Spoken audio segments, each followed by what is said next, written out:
पार्थ पवार यांनी नुकतेच खासदारकीची शपथ घेतली। यावेळी त्यांनी त्यांचे वडील दिवंगत उपमुख्यमंत्री अजित पवार यांच्याप्रमाणेच गुलाबी रंगाचं जॅकेट परिधान केलं होतं आणि बऱ्यापैकी त्यांच्यासारखाच लुक असल्याने त्यांच्या लुकची सुद्धा चर्चा झाली।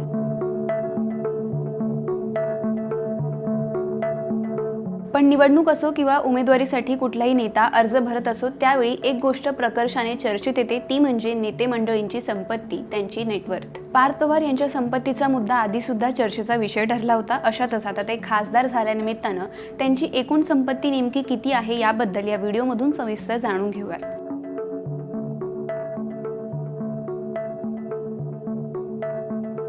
महाराष्ट्राचे दिवंगत उपमुख्यमंत्री अजित पवार यांचं 28 जानेवारी रोजी अपघाती निधन झाल्यानंतर राज्याच्या राजकारणात काही बदल झाले। अजित पवार यांच्या निधनानंतर त्यांच्या पत्नी सुनेत्रा पवार यांनी उपमुख्यमंत्री पदाची शपथ घेतली आणि महाराष्ट्राला पहिल्या महिला उपमुख्यमंत्री मिळाल्या। परंतु त्यावेळी त्यांना त्यांच्या खासदारकीचा राजीनामा द्यावा लागला आणि अशातच आता वडिलांच्या निधनाच्या काही महिन्यांनंतर पार्थ पवार यांनी खासदारकीची शपथ घेतली आहे। Parth Ajit Pawar, having been elected a member of the Council of States, do swear in the name of God that I will bear true faith and allegiance to the Constitution of India as by law established, that I will uphold the sovereignty and integrity of India, that I will faithfully discharge the duty upon which I am about to enter.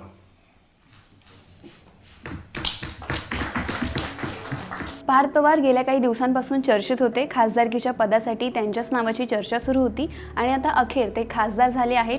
Parth Pawar यांच्या संपत्तीबद्दल बोलायचं झालं तर times of इंडियाच्या वृत्तानुसार 35 वर्षीय वय असलेल्या पार्थ पवार यांनी राज्यसभेसाठी उमेदवारीचा अर्ज भरताना जाहीर केलेल्या प्रतिज्ञापत्रानुसार त्यांची एकूण संपत्ती ही 88 कोटी इतकी असल्याचं स्पष्ट झालं। पार्थ पवार यांच्याकडे 88 कोटी रुपयांची मालमत्ता असून त्यांच्या संपत्तीत त्यांनी दिलेले 2 कोटी रुपयांचे कर्ज, 2 कोटी 11 लाख रुपयांची सेव्हिंग्ज, तसेच सुमारे 2 कोटी 50 लाख रुपयांचे शेअर्स, काही रोख रक्कम आणि जमिनीचा समावेश आहे। 2019 मध्ये पार्थ पवार यांनी 20 कोटी रुपयांची मालमत्ता जाहीर केली होती, तेव्हा त्यांच्यावर 9 कोटी 30 लाख रुपयांचे कर्ज होते। तर माय नेतावर उपलब्ध असलेल्या माहितीनुसार पार्थ पवार यांच्याकडे पुण्यात 13 कोटी 16 लाख 28 हजार रुपयांचा आलिशान बंगला सुद्धा आहे, जो त्यांनी 2011 मध्ये खरेदी केला होता।